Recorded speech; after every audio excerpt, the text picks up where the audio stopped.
আমরা বিপদে পড়ি সাহায্য চাইয়াও পাই না। আর আল্লাহর অনেক বান্দা আছে যারা বিপদে পড়লে চাও লাগে না, সাহায্যের কথা বলাও লাগে না, শুধু এতটুকু আল্লাহর কাছে বলে, মনে মনে বলে আল্লাহ আমি বিপদে পড়েছি, এখন তুমি ব্যবস্থা করো। আল্লাহর বান্দার হাত উঠানো লাগে না। ওই আল্লাহর বান্দা এমন ভাবে আল্লাহর গোলাম হয়েছে, বান্দার বিপদে দুনিয়ার কেউ আগে না আসলেও আমার আল্লাহর কুদরতি মদদ বান্দার কাছে পৌঁছে যায়। নমরুদ দিয়ে আগুনের কুণ্ডলী বানাইছে, আগুনের ভিতরে ফেলবে বিশাল চরকা। ওই চরকার এক মাথায় পয়গম্বর ইব্রাহিম আলাইহিস সালাম রে বাঁধিয়া চরকা ঘুরাইয়া ইব্রাহিম রে আগুনের কুণ্ডলীর ভিতরে ফেলাবে। ইব্রাহিম আলাইহিস সালাম কোনো কথা কয় না। ইব্রাহিম মনটা বেজার করে বসে আছেন। জিবরাইল হাজির। জিবরাইল ডাক দেয়া কয় পয়গম্বর, নমরুদ দেয় এত বড় কুণ্ডলী বানাইছে, উপর দিয়ে একটা পাখি পর্যন্ত উড়ে যেতে পারে না, পুরে ছাই হইয়া আগুনের কুণ্ডলীর ভিতরে পড়ে যায়। ও পয়গম্বর, আপনার কি একটু ভয় লাগে না? একটু কি আপনি আরাধনা করবেন না? আপনি আমারে হুকুম দেন। ও পয়গম্বর, আমি জিবরাইল এই আগুনের কুণ্ডলীটা নিভায় দেই, না হলে আমি আল্লাহকে বলি, আল্লাহ আপনাকে হেফাজত করবে। ইব্রাহিম ডাক দিয়া কয় রে জিবরাইল, আমি এমন আল্লাহর গোলাম, এমন রব আমার আল্লাহ, এমন মালিক আমার আল্লাহ, যেই আল্লাহ কানাও না ঘুরাও না, আমার আল্লাহ সর্বদাই আমি খলিলকে আমি ইব্রাহিমকে দেখে, আমার আল্লাহ আমারে দেখবেন, আমার আল্লাহ আমার জন্য যথেষ্ট। ওমাইয়া তাওয়াক্কাল আলাল্লাহি ফাহুয়া হাসবু, যেই বান্দা আমার আল্লাহর উপরে তাওয়াক্কুল করবে, যেই বান্দা আমার আল্লাহর উপরে নির্ভর করবে, আমার আল্লাহ তার জন্য যথেষ্ট হয়ে যায়। ইব্রাহিম কোনো কথা বলে না। ও চকরিয়ার মুসলমান, ইব্রাহিম শুধু আমার আল্লাহ পাকের মদদের আশায় ইব্রাহিম চাইয়াছে। যখন বেঈমান নমরুদ আল্লাহর পয়গম্বরকে যখন পানির ওই আগুনের ভিতরে যখন ফেলাইয়া দিল, আমার আল্লাহর কুদরতি কারিশমা শুরু হয়ে গেল। জোরে কান আল্লাহু আকবার। আমার আল্লাহ বলেন তো আগুন কার গোলাম? আরো জোরে বলেন।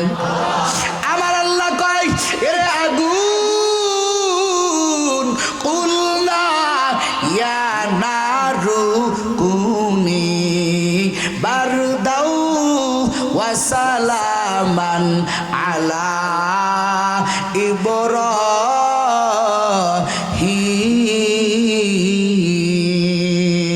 ইব্রাহিম আকে লুতুফে খেশে রাইজ হারে কত বাখলিলাস নারুরা গুলজারে কত। আমার আল্লাহর ওয়ার্ডার দিতে দেরি ওই আগুনটা ইব্রাহিম আলাইহিস সালামের জন্য শান্তিদায়ক এয়ার কন্ডিশন। আমার আল্লাহ কয় আগুন রে সাবধান, এমন ঠান্ডা হবি না, আমার ইব্রাহিমের জন্য ঠান্ডার কষ্ট হবে, আবার এমন গরম হবি না, আমার ইব্রাহিমের জন্য কষ্ট হবে। ইব্রাহিমের জন্য শান্তিদায়ক ঠান্ডা হয়ে যা। ইব্রাহিম আগুনের ভিতরে পড়ার সঙ্গে সঙ্গে আগুন ফুলের বাগানে পরিণত হয়ে গেল। কিসের কারণে রে বাবা? ভরসা করার কারণে, আল্লাহর জন্যই সবকিছু করার কারণে। আল্লাহ পাক ইব্রাহিমকে যত পরীক্ষা নিয়েছেন সব পরীক্ষায় খলিলুল্লাহ পাশ করলেন কেন? বলে তার ইবাদত ছিল একমাত্র কার জন্য? আরো জোরে বলেন। আমরা আজকে বিপদে বললে মসজিদে যাই, বিপদে বললে আলেম উলামার কাছে যাই। না না, একজন মুমিন যে ব্যক্তি, যে বান্দা বলবে রব আমার আল্লাহ, এই বান্দা সব কাজ করবে একমাত্র কার জন্য? আরো জোরে বলেন কার? আল্লাহর জন্য করবে। ইবাদতের ব্যাপারে কয় কাজ করতে হবে? জোরে কোন? 2 কাজ করতে হবে। 1 নম্বর, ইবাদতটা কার জন্য করতে হবে? আরো জোরে কোন? কার সন্তুষ্টির জন্য? আমি আল্লাহর ইবাদত করব, আমার ইবাদতে আমি চাইবো কে খুশি থাক। আরো জোরে কোন? কে? আমার আল্লাহ খুশি থাক। আমার ইবাদতটা দুনিয়ার কোনো মানুষের খুশি করার জন্য না, দুনিয়ার কোনো মানুষের রাজি করার জন্য না। আমার ইবাদতটা হবে একমাত্র কার জন্য? আর দ্বিতীয় বিষয়টা হলো, ইবাদত মন গড়া করলে চলবে না, ইবাদত করতে হইবে নবীর তরিকায়। কার তরিকায়? আরো জোরে কোন? কার? নবীর তরিকায় করতে হবে। না না, ভিন্ন কোনো মতে করলে চলবে না। 2 বিষয়কে সামনে রাইখা ইবাদত করো। আর ইবাদত করতে হলে কোরআন দরকার আছে না নাই? আর জোরে কোন? আছে না নাই? এই কোরআন, ইবাদত করতে হলে কোরআনের দরকার, কোরআনের শিক্ষা দরকার। এই জন্য আমার আল্লাহ কয়, সব মানুষ আমি আল্লাহর কাছে দামি না, গুণগত মানুষ আমি আল্লাহর কাছে দামি। আর গুণগত কারা? বলে যারা গুণের মানুষ। আর গুণের মানুষ হতে হলে ইবাদত দরকার। আর ইবাদত সঠিকভাবে করতে হলে কোরআন সুন্নাহর আলো দরকার। কথা কোন ঠিক না বেঠিক? এই জন্য আমার আল্লাহ কয়, আমি আল্লাহ। মুফাসসিরে কেরাম বলেন, আমার আল্লাহ খলাকাল ইনসান পরে বলিয়া আগে আল্লামাল কোরআন বলিয়া, আমার আল্লাহ কয় জমিনের মানুষ আমি আল্লাহ আল্লামাল কোরআন আগে বলিয়া, বান্দা তোরে একটা মেসেজ দিয়া দিলাম, বান্দারে গুণের মানুষ হ। আর গুণের মানুষ হওয়ার জন্য কোরআন সুন্নাহ লাগবে। কথা কোন ঠিক না বেঠিক? কোরআন সুন্নাহ লাগবে। ইবাদত ছাড়া গুণের মানুষ হওয়া যায় না। ও চকরিয়ার মুসলমান, ও যুবক, কেমন গুণ আপনার ভিতরে আসছে?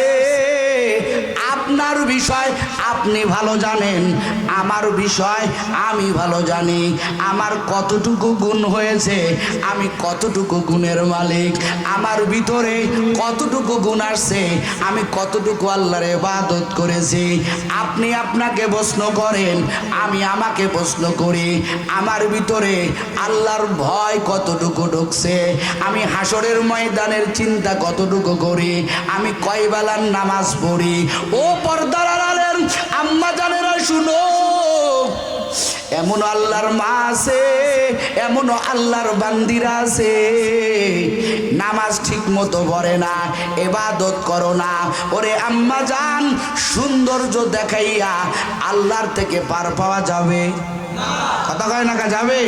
আমি মরণের বেলায় যদি কই আল্লাহ দেখেন আমার কত সুন্দর চেহারা, কোনো কাজ হবে? আরো জোরে কোন কাজ হবে? এরে যুবক, না, চেহারা সুন্দর হইলে আমার আল্লাহর কাছে দাম হওয়া যায় না। আমার আল্লাহর কাছে দামি হইতে হলে গুণের দরকার। এই জমিনের ভিতরে বহু আল্লাহর বান্দারা আছে যাদেরকে কেউ চেনে না।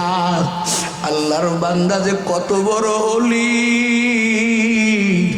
আল্লাহর বান্দা মাওলার কাছে চাইতে দেরি, মাওলা দিতে দেরি করে না। ওই আল্লাহ পাগলগুলো, আল্লাহওয়ালাগুলো, আল্লাহর ভক্তগুলো, ওরা ভোর রাত্রে উঠিয়া আমার মালিকের কাছে ইনিয়ে বিনিয়ে বলে, ও দয়ার মালিক, দুনিয়ার ভোগ বিলাসিতা আমাদের দরকার নাই। আয় আল্লাহ, আমরা আপনাকে চাই। ও আল্লাহ, আপনার গোলাম বানায়া দেন। আল্লাহর বান্দা কান্না করে, কার কারণ বান্দা জানে দুনিয়ার ভোগ বিলাসী, দুনিয়ার রং তামাশা, দুনিয়ার বাহাদুরি বেশি দিনের জন্য না। কথা কন ঠিক না বেঠে? আমার আল্লাহ কোরআনে বয়ান করি কয় ওয়া মা হাযিহিল হায়াতুদ দুনিয়া ইল্লা লাহবু ওয়া লাইব ওয়া ইন্নাদ দারাল আখিরাতা লাহিয়াল হায়াওয়ান লাউ কানু ইয়ালামুন। আবার আল্লাহ কয় রে জমিনের মানুষ, এই দুনিয়ায় বেশি দিনের জন্য তুই টিকতে পারবি না। এই দুনিয়া ক্ষণস্থায়ী। এর বান্দা তাকাইয়া দেখ, তোর মা তোর বাবা আজকে কই? কাফনের প্যাকেট বানাইয়া তোর মা বাবারে কবরে রাখলে, একদিনও তো তারা তোরে আর সামনে আসলো না। এই দুনিয়া রং তামাশা করার জন্য না, এই দুনিয়া হইল ক্ষণস্থায়ী জায়গা। কিন্তু এত বড় মেসেজ দেওয়ার পর আমরা আল্লাহর ইবাদত করি না, শুধু নাফরমানি আর নাফরমানি আর নাফরমানি। আমার আম্মা জানেরা নামাজ পড়ে না, আমার যুবকেরা নামাজ পড়ে না, পরকালের চিন্তা করে না। কিন্তু আমার আল্লাহ যাদেরকে জান্নাতের সার্টিফিকেট দিলেন, আবু বকর জান্নাতের সার্টিফিকেট প্রাপ্ত একজন সাহাবী, হযরতে উমর জান্নাতের সার্টিফিকেট প্রাপ্ত একজন সাহাবী, হযরতে উসমান জান্নাতের সার্টিফিকেট প্রাপ্ত একজন সাহাবী। এই সমস্ত আল্লাহর বান্দা, এদের জীবনী মুতালা করে দেখো, আল্লাহর বান্দারা কান্না ছাড়া কোন রাত আল্লাহর বান্দারা অতিবাহিত করে নাই, শুধু কান্নার কান্না। কিন্তু আমাদের কোনো সুসংবাদ নাই, আমাদের জিন্দগিতে শুধু গুনাহ, আমাদের মন নরম হয় না, চোখে পানি আসে না। মসজিদের মুয়াজ্জিনের ডাকে আমাদের দিল মসজিদের দিকে যায় না।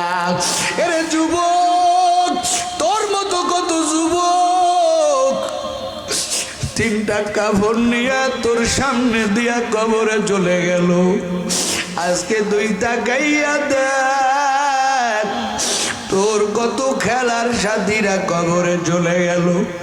এরে যুবক, তুইও তো ওই কবরপুরের যাত্রী।